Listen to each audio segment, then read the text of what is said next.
Bonjour.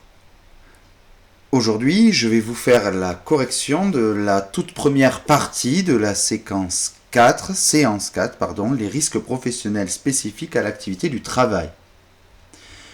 Nous allons, dans cette vidéo, corriger seulement la partie risque et évaluation du risque. Voici la situation problème. Une intérimaire de 38 ans, Liliane, s'est présentée à l'hôpital de Tarbes au service de désinfection et stérilisation des outils opératoires. En saisissant un scalpel, elle se taille au niveau de la paume de la main. On vous demande ici de formuler un problème par rapport à la situation. Ici, le problème, c'est que Liliane se taille avec un scalpel en salle de stérilisation des outils. Très simple. Maintenant, nous allons corriger le PAD, le principe d'apparition des dommages. Le dommage ici, c'est une coupure à la main. Quelle est la cause capable de créer cette coupure? C'est le scalpel. La situation dangereuse, comme d'habitude, on ne change rien. C'est être en train de travailler à la désinfection d'un scalpel. Le scalpel rentre en contact avec la main de Liliane. Ça, c'est l'événement dangereux. Le danger rentre en contact avec l'opérateur.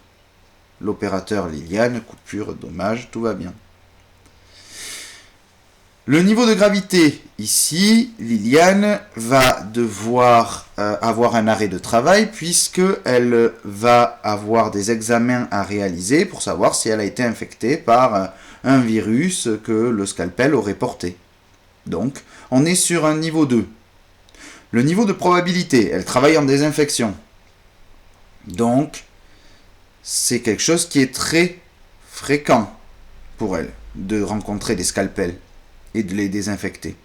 Donc, on est sur une probabilité élevée, fréquente.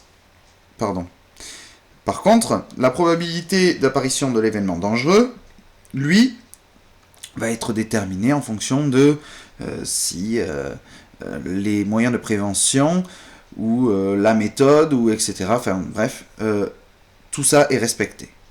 Ici, on se doute bien que si elle se coupe à la main, c'est qu'elle n'a pas de gants pour se protéger correctement les mains pour éviter d'être taillée. Donc le risque est automatiquement élevé. On sera donc sur un niveau 4, très probable. L'évaluation du risque, il est donc très probable et la réduction est nécessaire.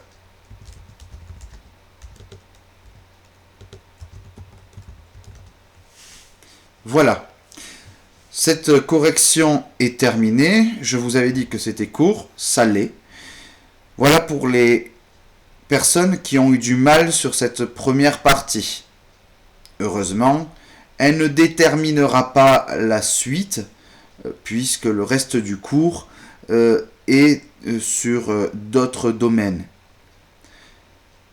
Ça fait plusieurs fois que nous réalisons ceci, c'est-à-dire analyse d'une situation, le principe d'apparition des dommages et ensuite l'évaluation du risque, savoir si c'est nécessaire ou pas nécessaire.